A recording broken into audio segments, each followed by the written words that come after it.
बंसी विभूषित करान्नवनीरदाभात पीताम्बरा तरुणबिम्बफला धरोष्ठात् पूर्णेन्दुसुन्दरमुखातरविन्दनेत्रात् कृष्णात् परं किमपि त्वमहं न जाने। माता रामो मत्पिता रामचन्द्रः स्वामी रामो मत्सखा रामचन्द्रः सर्वस्वं मे रामचन्द्रो दयालुः नान्यं जाने नैव जाने न जाने। नारायणं नमस्कृत्य नरं चैव नरोत्तमं देवीं सरस्वतीं व्यासं ततो जयमुदीरयेत्।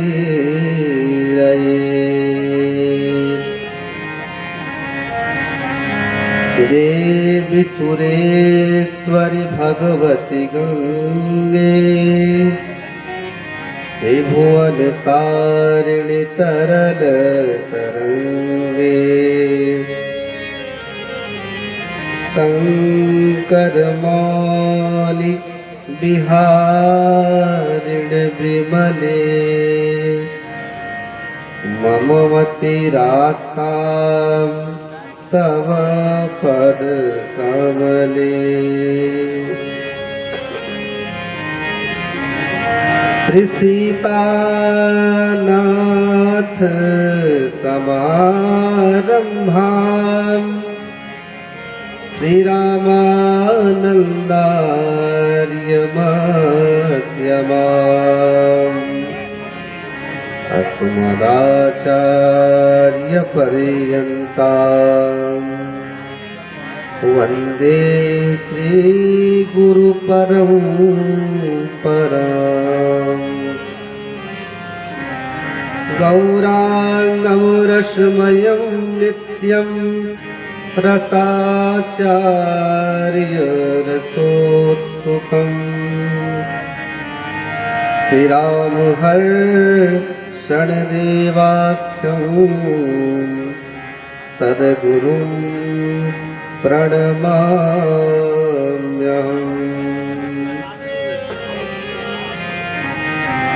बोल भक्तवत्सल भगवान की, राधा कृष्ण भगवान की, योग सम्राट उमेश चैतन्य जी महाराज की, गुरुदेव भगवान की,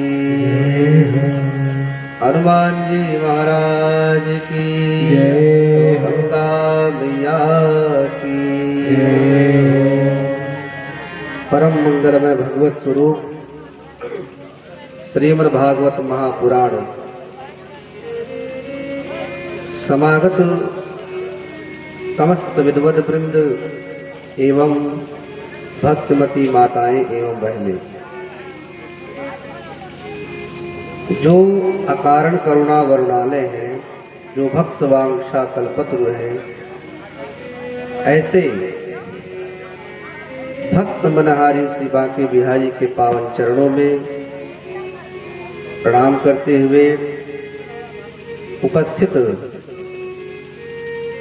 श्री योग सम्राट गुरु जी के चरणों में नमन करते हुए आए हुए समस्त श्रद्धालुओं के हृदय पटल पर विराजमान श्री सीताराम जी को प्रणाम करते हुए आइए भगवान की पावन कथा में प्रवेश करते हैं। उसके पहले कुछ क्षण प्रभु नाम संकीर्तन, तत्पश्चात भगवत चर्चा, भगवत इच्छा। बोल भक्त वत्सल भगवान की जय। कोई कहे गोविंदा, कोई गोपाला, हाँ कोई कहे गोविंदा, कोई गोपाला। अरे मैं तो कहूँ सांवरिया बांसुरिया वाला। कोई कहे गोविंदा, कोई गोपाला, कोई कहे गोविंदा, कोई गोपाला। मैं तो कहूँ सांवरिया बांसुरिया वाला, मैं तो कहूँ सांवरिया बांसुरिया वाला। गोविंदा बोलो गोपाला, गोविंदा बोलो गोपाला। कोई कहे गोविंदा, कोई गोपाला, कोई कहे गोविंदा, कोई गोपाला। कोई कहे गोविंदा, कोई गोपाला, कोई कहे गोविंदा, कोई गोपाला। मैं तो कहूँ सांवरिया बांसुरिया वाला, मैं तो कहूँ सांवरिया बांसुरिया वाला। गोविंदा बोलो गोपाला, गोविंदा बोलो गोपाला। सभी लोग प्रेम से ताली बजाते हुए गोविंद के नामों का स्मरण करें।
ग्वालों ने मिलकर पुकारा गोपाला, ग्वालों ने मिलकर पुकारा गोपाला। ग्वालों ने मिलकर पुकारा गोपाला, ग्वालों ने मिलकर पुकारा गोपाला। मैं तो कहूँ सांवरिया बांसुरिया वाला, मैं तो कहूँ सांवरिया बांसुरिया वाला। गोविंदा बोलो गोपाला, गोविंदा बोलो गोपाला।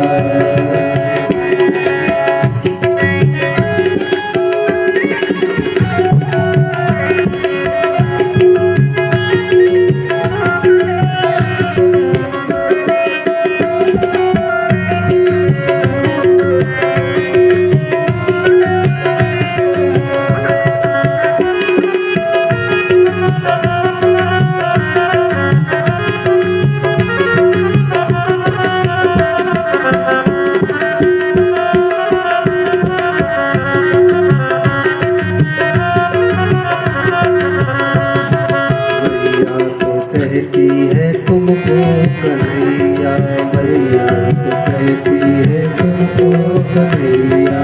मैया तो कहती है तुमको कन्हैया, मैया तो कहती है तुमको कन्हैया। बलराम भैया, कहते हैं बलराम भैया। कहते हैं बलराम भैया, सूरा की आँखों के तुम हो जाला, सूरा की आँखों के तुम हो जाला। हम सब की आँखों के तुम हो जाला, हम हम सबकी आंखों की तुम हो उजाला। मैं तो कहूँ सांवरिया बांसुरिया वाला, मैं तो कहूँ सांवरिया बांसुरिया वाला। कोई कहे गोविंदा कोई गोपाला, कोई कहे गोविंदा कोई गोपाला। मैं तो कहूँ सांवरिया बांसुरिया वाला, मैं तो कहूँ सांवरिया बांसुरिया वाला। कृष्ण जी के बनवारी अर्जुन के मोहन, कृष्ण जी के बनवारी अर्जुन के मोहन, कृष्ण जी के बनवारी अर्जुन के मोहन, कृष्ण जी के बनवारी अर्जुन के मोहन। छलिया ही कहकर बुलाया दुर्योधन, छलिया ही कहकर बुलाया। अरे कंता तो चल करके कहता है सावधान, कंता तो चल करके कहता है सावधान। मैं तो कहूँ सांवरिया बांसुरिया वाला, मैं तो कहूँ सांवरिया बांसुरिया वाला। कोई कहे गोविंदा कोई गोपाला, कोई कहे गोविंदा कोई गोपाला। मैं तो कहूँ सांवरिया बांसुरिया वाला, मैं तो कहूँ सांवरिया बांसुरिया वाला। कोई कहे गोविंदा कोई गोपाला, कोई कहे गोविंदा कोई गोपाला, कोई कहे गोविंदा कोई गोपाला, कोई कहे गोविंदा कोई गोपाला। मैं तो कहूँ सांवरिया बांसुरिया वाला, मैं तो कहूँ सांवरिया वाला, मैं तो कहूँ सांवरिया बांसुरिया वाला, मैं तो कहूँ सांवरिया बांसुरिया वाला। बोल भक्तवत्सल भगवान की जय, श्री राधा कृष्ण भगवान की जय, पूज्य गुरुदेव भगवान की जय।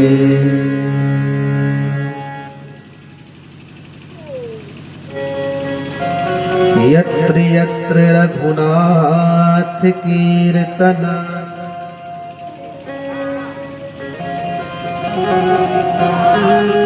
तत्र तत्र कृतमस्तकाञ्जलिम्।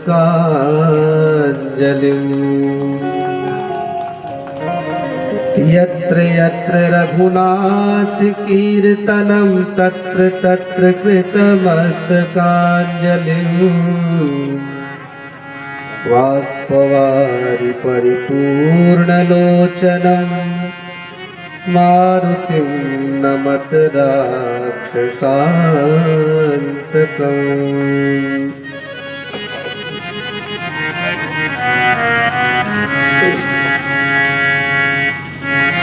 परम मंगलमय जो ये सुखद वातावरण हमको और आपको देखने को मिल रहा है,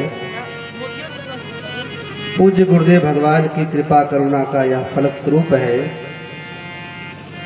जैसा कि राम जी की कथा चाहे जहां होवे, कृष्ण जी की कथा चाहे जहां होवे, वहां पर सबसे पहले हनुमान जी महाराज विराजमान होते हैं। बोले यत्र यत्र रघुनाथ कीर्तनम तत्र तत्र कृतमस्तकाञ्जलिम्। और वाष्प वारि परिपूर्ण लोचनम मारुतिं नमत राक्षसान्तकम्। नयनों में अश्रुधारा लेकर के राम जी के चरणों में प्रणिपात करते हैं। एक श्लोकी रामायण में वर्णन आता है, आदौ राम तपोवनादिगमनं हत्वा मृगं कांचनं वैदेही हरणं जटायुमरणं सुग्रीव संभाषणं बालिनिग्रहणं समुद्रतरणं लंका पुरी दाहनं पश्चाद रावण कुंभकर्ण हननम एतद्धि रामायणम। राम जी के युवा अवस्था के बाद में, वैवाहिक जीवन के बाद में हनुमान जी का राम जी के जीवन में प्रवेश हो गया। राम जी से ज्यादा तो कल्याण हमारे हनुमान जी महाराज ने राम जी के कार्यों को कर दिया। जैसे राम जी के साथ में हनुमान जी थे, उसी प्रकार से हमारे गुरुदेव भगवान के साथ में हमारे श्री मुख्य यजमान श्री हनुमान प्रसाद जी हैं, जो अपने समस्त परिकर को लेकर के आज इस ज्ञान यज्ञ में पधारे हैं। हनुमान का मतलब होता है, जैसे हमारे हनुमान प्रसाद जी कुबेर के समान हैं, धनाढ्य हैं, लेकिन फिर भी अपने समस्त मानों का हनन करते हुए आज इस ज्ञान यज्ञ में अपने समस्त परिकर को लेकर के, अर्धांगिनी को लेकर के यहाँ पर आए। भगवान की कथा में जो भी जीव पधारते हैं या आते हैं, उसमें अवश्य में कहीं न कहीं परमात्मा की रुचि होती है, परमात्मा की कृपा होती है। भागवत जी में एक लाइन आती है, सद्यो हृदय अवरुध्यते। ये कब होता है? जब हमारे मन में उत्कट उत्कंठा होती है प्रभु से मिलने के लिए, गुरु जी से मिलने के लिए, भगवती का दर्शन करने के लिए, तो तत्क्षण परमात्मा उसी समय उस जीव के हृदय पटल पर विराजमान हो जाता है। जैसे हनुमान जी महाराज ने राम जी के संपूर्ण कार्यों को किया, उसी प्रकार से ऐसे दिव्य 1.25 लाख पार्थिव शिवलिंग पूजन का जो भार है, हमारे श्री हनुमान प्रसाद जी निर्वहन कर रहे हैं। एक पार्थिव शिवलिंग के पूजन का अलग महत्व है, 2 पार्थिव शिवलिंग पूजन का अलग महत्व है महाराज। और शिव पुराण में पार्थिव शिवलिंग की इतनी बड़ी महिमा गाई गई है, जो कि किसी भी पूजन में इतने प्रकार की कोई भावनाएं नहीं बताई गई हैं। जितना श्रेय हमारे गुरुदेव भगवान को जाता है, उतना ही श्रेय हमारे श्री हनुमान प्रसाद जी को भी जाता है। क्योंकि धर्म तभी हो सकता है जब धन लगे, लेकिन धन की सार्थकता तभी है जब उस धन से धर्म होवे। धन से अनाप शनाप कार्य भी किए जा रहे हैं आज के इस कराल कलिकाल में, लेकिन धन का सम्मार्जन होना अति आवश्यक है। और सिर्फ एक ही रास्ता होता है, कौन सा? यागादिक कर्म करें और भगवत चर्चा में अपने धन को शुद्धिकरण हेतु लगाएं। नहीं तो शास्त्रों में 3 वस्तुएं बतलाई गई हैं, माला, भाला और आला। और तीनों में से माला एक ऐसी वस्तु है, अगर माला वाले के पास में अपने धन को लगाएंगे तो जितनी बार अपने सुमेर से लेकर के 108 दाने पर्यंत जपते रहेंगे गुरु जी भगवान, आपका उतनी बार कल्याण होता रहेगा।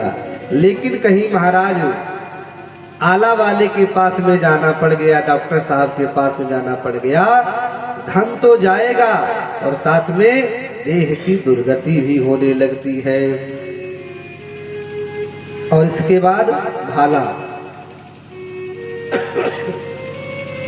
अगर मान लीजिए धन आप खूब इकट्ठा करके रखे, लेकिन दान में और भगवान के पूजन में यागादिक कर्मों में नहीं लगाएंगे, उस धन का कोई मतलब नहीं है।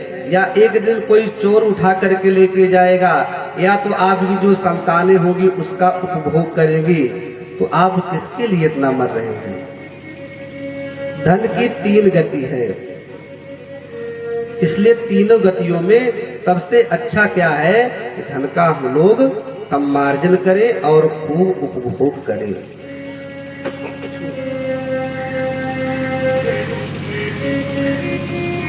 जैसे हनुमान जी महाराज राम जी के समस्त संकटों का निवारण करते हुए राम जी को ला करके अवध में स्थापित करते हैं। उसी प्रकार से हमारे यजमान जी के द्वारा, श्री हनुमान प्रसाद जी के द्वारा सुंदर 1.25 लाख पार्थिव शिवलिंग का पूजन एवं श्रीमद् भागवत ज्ञान यज्ञ का आयोजन इनके माध्यम से किया गया है। इस यज्ञ को करने में 1 पैसे से लेकर के 1000 पैसे तक की जो खर्च है सब हनुमान प्रसाद जी के द्वारा किया जा रहा है। लेकिन जो फल इनको इतना धन खर्च करने पर मिल रहा है, आप लोग अगर ऐसी यज्ञ में शरीर से सेवा करके प्राप्त कर सकते हैं, भगवान की कथा को सुन करके प्राप्त कर सकते हैं। इसलिए इस यज्ञ को सुदृढ़ करने के लिए और पूर्णता की ओर ले जाने के लिए आप लोगों का आना भी आवश्यक है। और यजमान का मतलब ये होता है यजनम इंद्रादि देवानाम सत्कार भावनम अस्मिन इति यज्ञः। बोले इज्जन्ते पूज्यन्ते अस्मिन इति यज्ञः। जैसे हमारे यजमान जी आज आए, जो प्रकोष्ठ में कमरे में वेदी इत्यादि का निर्माण किया गया है, उसमें सभी इंद्रादि समस्त देवी देवताओं का इन्होंने पूजन किया। पहले यज्ञ का वर्णन यह है। और दूसरा बोले संगति कर्ण दानेसु, इनके ही द्वारा आप लोगों का आना यहाँ पर सुनिश्चित हुआ और इनके द्वारा दिए गए दान के द्वारा ही ऐसे सुंदर कार्यक्रम को हम लोग करने के लिए उपस्थित हुए हैं। तो सबसे निवेदन है जोरदार तालियों के द्वारा एक बार हमारे श्री हनुमान प्रसाद जी के लिए उनका स्वागत करें और भगवान की कृपा करुणा उन पर बनी रहे और ऐसे ही सुंदर कार्यक्रम वे अपने सपरिकर को लेकर के करते रहे। बोल भक्त वत्सल भगवान की। ऐसा क्या काम किया हमने तेरा, जो मेरा हाथ तूने थाम लिया। ऐसा क्या काम किया हमने तेरा, जो मेरा हाथ तूने थाम लिया। मेरी जिंदगी बदल दी तुमने, मेरी जिंदगी बदल दी तुमने। क्या जरा सा मैंने तेरा नाम लिया, मेरी जिंदगी बदल दी तुमने। क्या जरा सा मैंने तेरा नाम लिया। ऐसा क्या काम किया मैंने तेरा, मेरा हाथ तूने थाम लिया।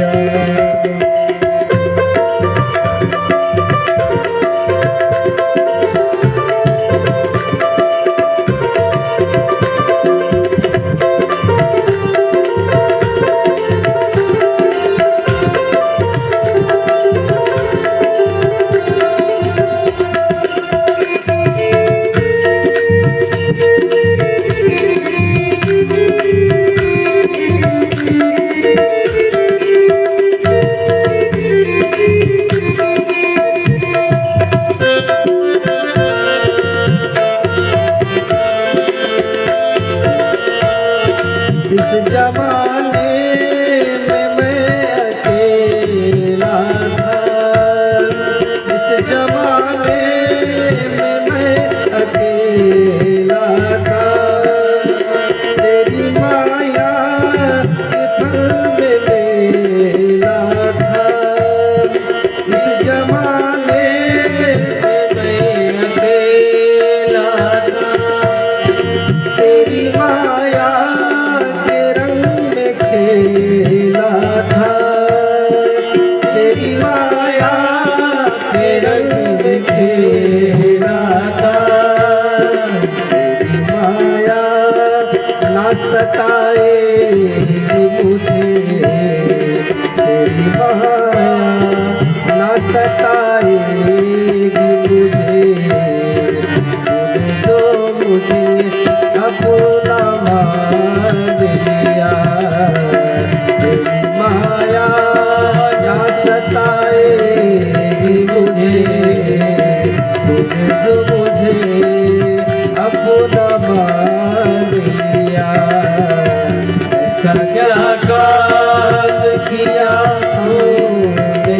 लिया, जो मेरा हाथ तूने थाम लिया, ऐसा क्या काम किया हमने तेरा, मेरा हाथ तूने थाम लिया, जो मेरा हाथ तूने थाम लिया। बोल भक्त वत्सल भगवान की। कल के प्रसंग में हमने और आपने श्रवण किया, शमीक मुनि के पुत्र श्रृंगी ऋषि हैं। राजा परीक्षित के उस कुकृत्य को देख करके श्रृंगी जी कौशिकी नदी में खड़े होकर के जल लेकर के शाप दे दिया है। कौशिक्याप उपस्पृश्य वाक वज्र विसर्जः। एक बात विचार करने योग्य है। क्या?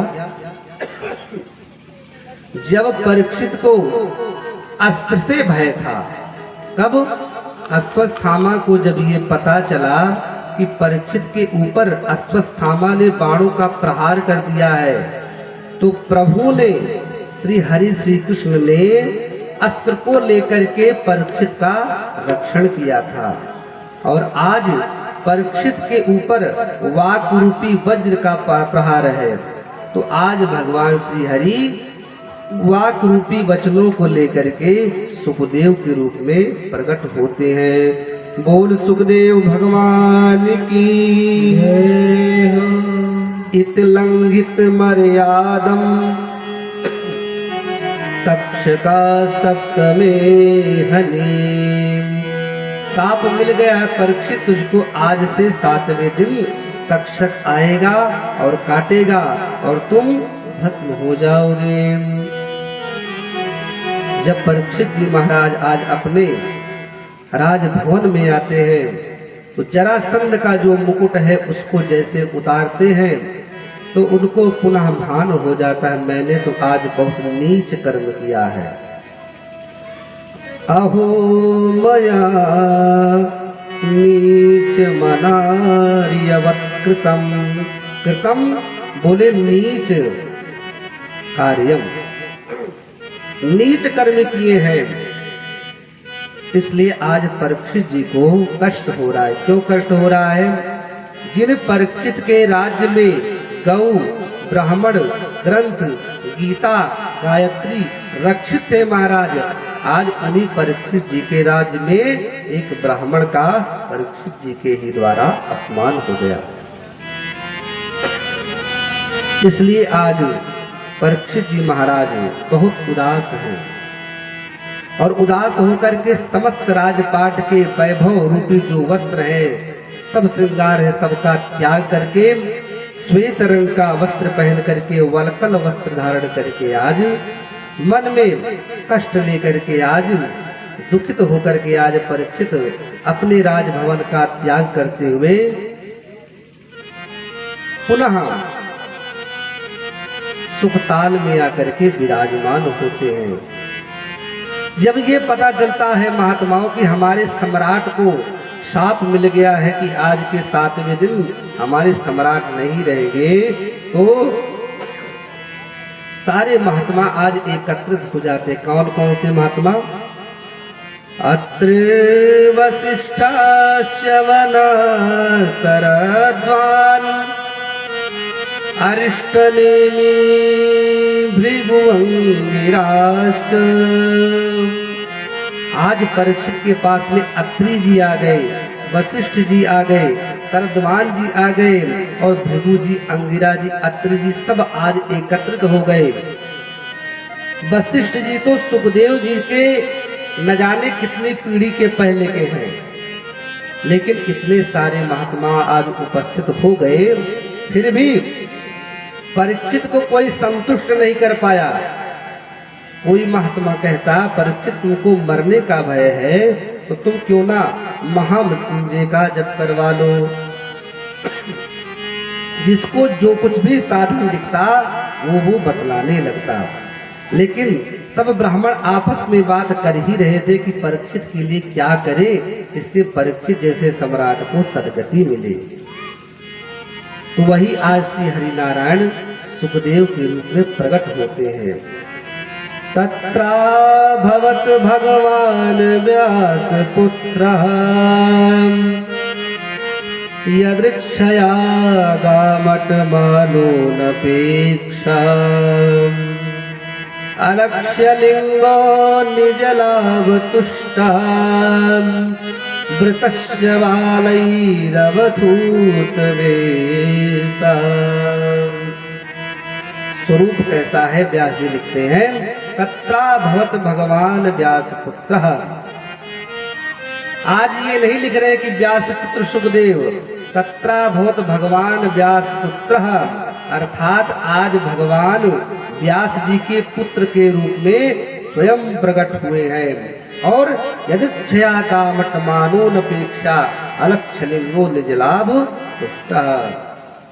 जो स्त्री पुरुष के भेद से रहित है और दिगंबर वेश वाले हैं, ऐसे सुखदेव जी महाराज जब परीक्षित के सामने प्रकट होते हैं तो परीक्षित जी प्रणाम तो करते हैं, लेकिन आसन लेने के बाद में सबसे पहले एक प्रश्न करते। क्यों?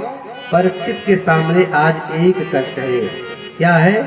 कि मुझको 7वें दिन मरना है, तो मैं इतनी जल्दी जब मरने वाला हूँ तो मुझको क्या करना चाहिए? मरने वाले व्यक्ति को क्या करना चाहिए? पहला प्रश्न है म्रियमाणस्य किम कर्तव्यम, कि मरने वाले व्यक्ति को क्या करना चाहिए। तब तो सुखदेव जी महाराज आज मंगलाचरण भी नहीं करते हैं और खूब प्रसन्न होकर के कहते, परीक्षित ये प्रश्न तुमने अपने लिए नहीं अपितु सार्वभौम के लिए आपने ये प्रश्न किया है, क्योंकि सबको एक ना एक दिन मरना ही है। तो सुखदेव स्वामी जी आज कहते हैं क्या? वरीयानेस्ते प्रश्नः कृतो लोकहितो नृप आत्मवित् सम्मतः पुंसां श्रोतव्यादिषु यः परा। हे परीक्षित, वरीयानेस्ते प्रश्नः, तुम्हारा जो प्रश्न है ना बहुत सुंदर है। क्यों? अरे व्यक्ति खाने में, सोने में, टहलने में, घूमने में अपनी मन की इच्छाओं की पूर्ति में ही सारा जीवन निकाल देता है। जैसे 100 वर्ष की आयु मिली है तो 100 वर्ष में आप ध्यान देंगे 50 वर्ष तो सोने में ही निकल जाते हैं, ना सोने में निकल जाते हैं, तो रात्रि के समय विशेष कोई कार्य नहीं करता है। तो आधे वर्ष तो सोने में निकल गए और जो आधा वर्ष बचा 50 वर्ष, उसमें हमने 10 से 15 साल सुबह नहाने में, खाने में ही निकाल दिया और उसके बाद जो समय मिला उसमें हमने अपने गृह के लोगों के भरण पोषण हेतु हमने गधों की तरह काम किया, लेकिन अंत में कोई पूछने वाला नहीं रहता है। निद्रया ह्रियते नक्तं व्यवायेन च वावयाम् दिवाचार्थे हया राजन् कुटुम्ब भरणेन वा। हमने अपना सारा जीवन कुटुंब के भरण पोषण में ही बिता दिया परीक्षित। इसलिए हे परीक्षित ध्यान दे करके सुनो, क्या अगर तुम ये चाहते हो कि भगवत प्राप्ति हो जाए तो सबसे पहले एक काम करो। तस्मात् भारत सर्वात्मा भगवान ईश्वरो हरि। इस पूरे भारत में जो हमारे श्रीमन नारायण प्रभु हैं उन्हीं के गुणानुवादों को श्रवण करें। श्रोतव्यः कीर्तितव्यश्च स्मर्तव्यश्चेच्छता भयम्। हे परीक्षित, अगर मरने के भय से तुम मुक्त होना चाहते हो तो सबसे पहले श्री हरि के गुणानुवादों को श्रवण करो। फिर जब भगवान के गुणानुवादों को खूब श्रवण कर लेंगे आप, तब भगवान के गुणानुवादों को अपने मुख से गाना प्रारंभ कर दो। और जब इससे ऊंची श्रेणी आपकी हो जाए, तब आप एकांत में होकर के श्री हरि के स्वरूपों का स्मरण करते रहना। परीक्षित कहते हैं, भगवान आप ही बताइए, 7 दिन में हमको मरना है, अब आप ही हमारा मार्गदर्शन करें, हम क्या करें जिससे मैं मृत्यु के भय से बच जाऊं। अब सुखदेव स्वामी कहते हैं क्या कि परीक्षित ध्यान देकर के सुनो। एक समय की बात है, मेरा जब जन्म हुआ था तो मैं भी अपने माता पिता को छोड़ करके जंगल की तरफ चला गया था। और मैंने क्या किया था जानते हो? परिनिष्ठितो पिनैर्गुण्य उत्तम श्लोक लीलया गृहीत चेता राजर से आख्यानम यदधीतवान। हे परीक्षित, एक समय मैं भी निर्गुण ब्रह्म की सत्ता में चला गया था, लेकिन श्री हरि के गुणानुवाद इतने मधुर हैं कि वे हमको हठात बलात् अपनी तरफ आकर्षित कर लिए, और तब से मैं श्री हरि के गुणानुवादों को ही करता रहता हूँ।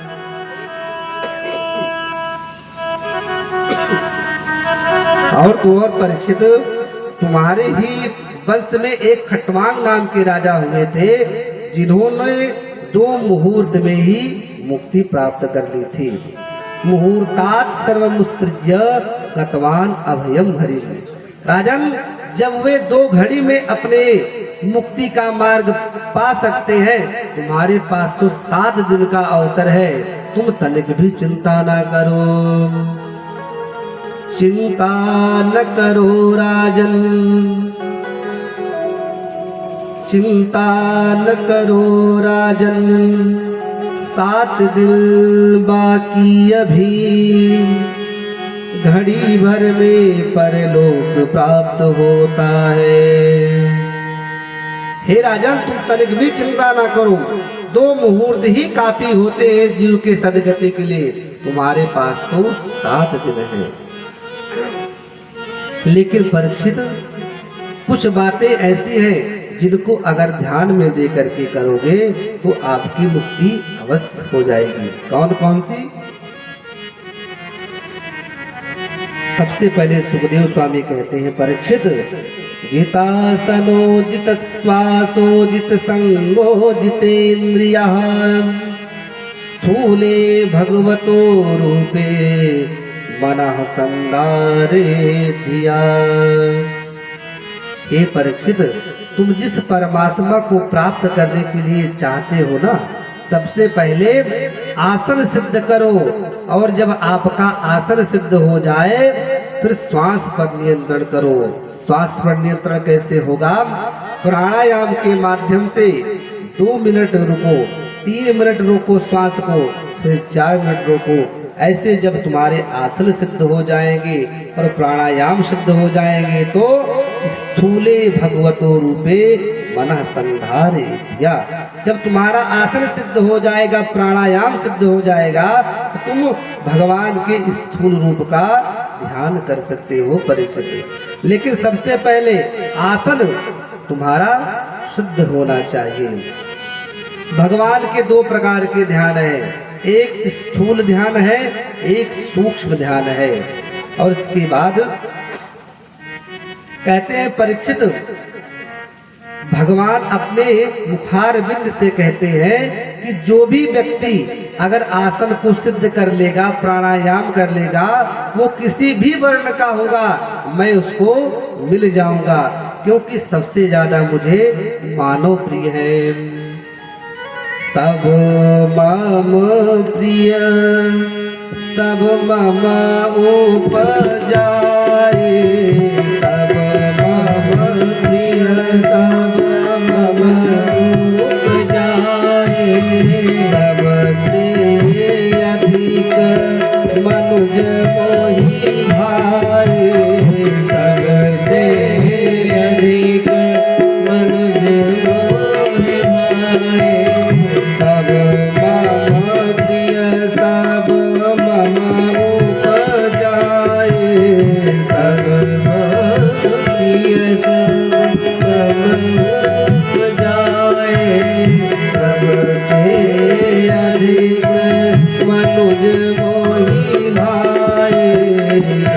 से अधिक मन सुखदेव स्वामी कहते हैं जो भी मानव चाहे इस क्रिया को करके हमको प्राप्त कर सकता है। इसके बाद सुखदेव स्वामी परीक्षित को कहते हैं, परीक्षित अगर परमात्मा को प्राप्त करना है तो इन नियमों को तुमको करना होगा, और जब तुम इसमें आगे बढ़ जाओगे तो भगवान की कृपा तुम पर हो जाएगी। सुखदेव स्वामी कहते हैं परीक्षित को, हे परीक्षित, मुक्ति दो प्रकार की होती है, एक सद्यो मुक्ति होती है, एक क्रम मुक्ति होती है। कभी कभी प्रश्न ये उठता है कि कहीं कहीं शास्त्रों में लिखा है कि जीव मरने के बाद में उसका जन्म हो जाता है, तो प्रश्न ये उठता है कि जब उसका जन्म हो जाता है तो नरक में कौन जाता है? जब उस जीव का कहीं पर जन्म हो गया तो नरक में कौन जाता है? तो संतों ने बड़ी सुंदर व्याख्या करी। क्या कहा कि जो सतमार्ग पर चलते रहते हैं और बिना किसी को कष्ट दिए अपना जीवन यापन करते हैं, उनकी सद्यो मुक्ति होती है और क्रम मुक्ति उनकी होती है। जैसे आपसे कोई पाप बन गया तो आपको पहले नरक वाले में जाना होगा, क्योंकि क्रम मुक्ति का यही नियम है। पहले आप नरक जाएंगे, उसके बाद आपको तन मिलेगा, और तन मिलेगा, उस तन में अगर आपने सुंदर कार्य किए तो आपको मुक्ति मिलेगी, नहीं अन्यथा आप 84 लाख योनियों में भटकते रह जाएंगे। सद्यो मुक्ति का मतलब है डायरेक्ट परमात्मा के पास जाना, लेकिन वही जा सकता है जो भगवान के गुणानुवादों को करता है और दूसरों से करवाता भी है। महाराज देखिए, भागवत जी में एक लाइन ऐसी लिखी है कि अगर जीव अपने जीवन में उतार ले मात्र बस, तो उसका कल्याण हो जाएगा। क्या? दयया सर्वभूतेषु संतुष्ट्या येन केनवा। अगर जीव दया करना सीख जाए मात्र बस दूसरों के ऊपर, तो वह अपने मार्ग को सुनिश्चित कर सकता है। अच्छा, 84 लाख योनियों में तो एक से बढ़ के एक खतरनाक जीव है महाराज, लेकिन उनमें और मानवों में अंतर क्या है? जैसे जो जल के जीव हैं वे जल में ही आक्रमण करते हैं महाराज, लेकिन मानव एक ऐसा जीव है जो मानवों के भी ऊपर आक्रमण करता है। जलचर, थलचर, नभचर और उभयचर, इन चारों प्राणियों का ये संहार करता है। जल के जीव जो हिंसक होते हैं वे तो जल के ही जंतुओं को खाते हैं महाराज, और जो जल में गाता उसको खाते हैं। लेकिन आज का मानव इतना बड़ा राक्षस हो गया है महाराज, जो कि ना तो जल के प्राणी को छोड़ रहा है, ना तो थल के प्राणी को छोड़ रहा है, ना तो गगन के प्राणी को छोड़ रहा है महाराज। तो सबसे दयनीय स्थिति अगर इस 84 लाख योनियों में है तो वो मानव की योनि है। आप कुछ भी करिए जीवन में, भगवान कहते हैं मैंने इस सृष्टि में इतनी सारी वस्तुओं को दे दिया है, अगर तुम नहीं खाओ, नहीं उसको पाओ तो मेरी क्या गलती है? भगवान कहते क्या? अरे मैंने मानुष जन्म तुझको हीरा दिया, अरे मैंने मानुष जन्म तुझको हीरा दिया, जो वृथा तू गवाए तो मैं क्या करूं? मैंने मानुष जन्म तुझको हीरा दिया, मैंने मानुष जन्म तुझको हीरा दिया, जो वृथा तू गवाए तो मैं क्या करूं? जो वृथा तू गवाए तो मैं क्या करूं? मूल वेदों में सब कुछ बता ही दिया, मूल वेदों में सब कुछ बता ही दिया, मूल वेदों में सब कुछ बता ही दिया, मूल वेदों ने सब कुछ बता ही दिया। जो समझ में न आए तो मैं क्या करूं? जो समझ में न आए तो मैं क्या करूं? मानुष जन्म, मैंने मानुष जन्म, मैंने मानुष जन्म, मैंने मानुष जन्म, मैंने मानुष जन्म, तुमको हीरा दिया जो वृथा को गवाए तो मैं क्या करूं, जो वृथा को गवाए तो मैं क्या करूं।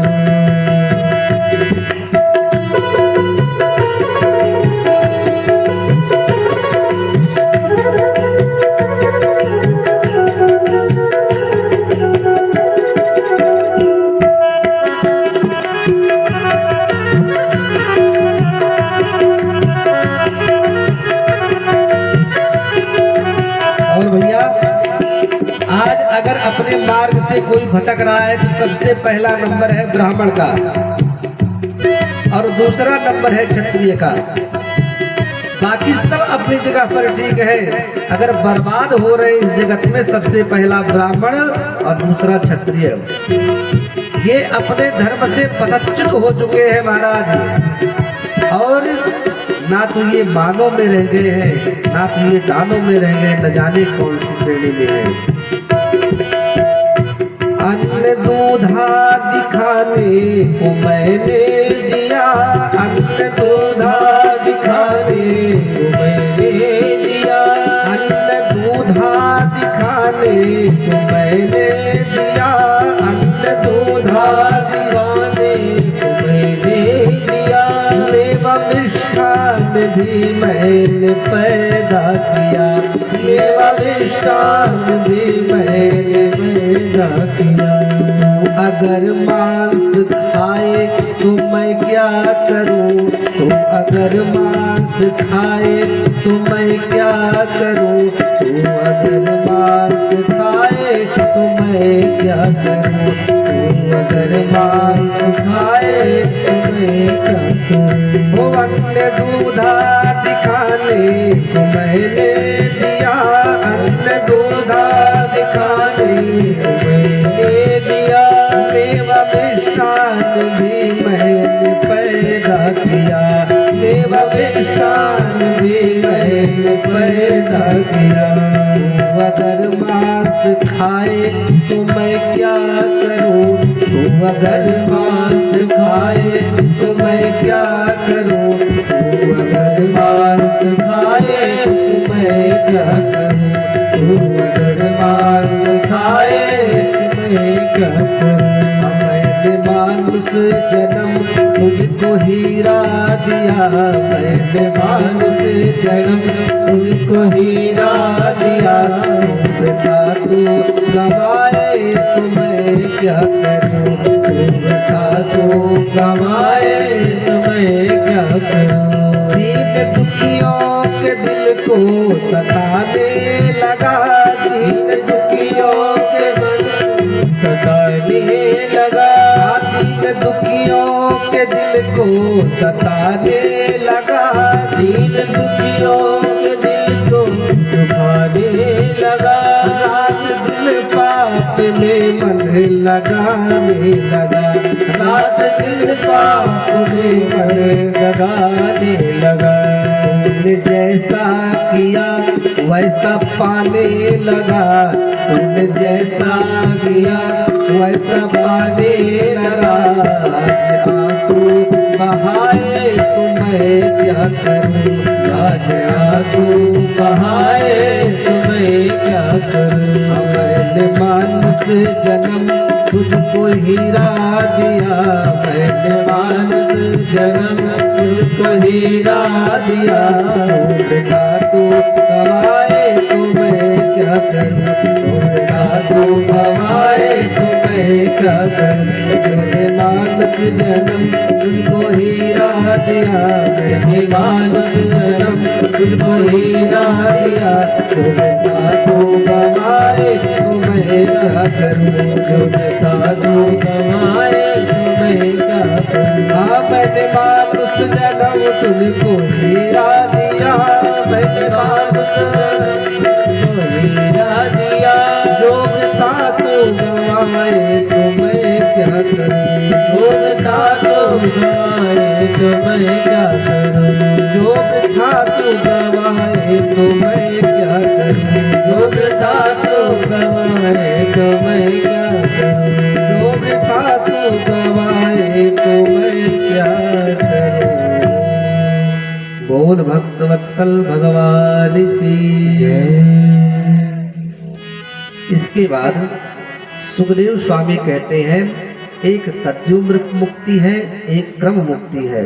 इसके पश्चात सुखदेव स्वामी कहते हैं जिन भक्तों को जैसी कामना करना है और कामना के अनुसार जैसे जिस भी वस्तु की प्राप्ति करना है वैसे देवता बनाए गए हैं। जैसे जिनके यहाँ अन्न ना टिकता हो वे अदिति माँ की उपासना करें, और जो बहुत सुंदर होना चाहते हैं वे गंधर्वों की उपासना करें, और जो विद्या की कामना चाहते हैं छात्र लोग छात्राएं एवं वे भगवान भोलेनाथ की उपासना करें, और जो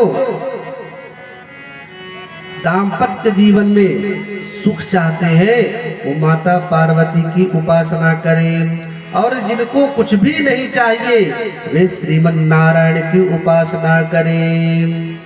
अकामः सर्व कामो वाम मोक्ष कामा उदारधी तीव्रेण भक्ति योगेन यजेत पुरुषं परम। अकामः सर्व कामो वा, जिनको कुछ भी नहीं चाहिए ऐसे भक्त हमारा भजन करें। लेकिन जिसने अपने जीवन को पशुवत बना लिया है वे हमको प्राप्त नहीं कर सकते। कैसे? बोले स्वाबिड वराहोष्ट्र खरी संस्तुतः पुरुषः पशु। जो भगवत प्राप्ति नहीं कर पाते उनकी क्या स्थिति होती है। पहली उपमा, जो व्यक्ति सदैव छोटी छोटी बातों पर झगड़ता रहता है उसको कुत्ते की श्रेणी में भागवत जी में लिखा गया है कि वे कुत्ते की श्रेणी में आते हैं। और जो खान पान में तनिक भी विचार नहीं करते महाराज उनको ग्रामीण सूकर की श्रेणी में रखा रहा है।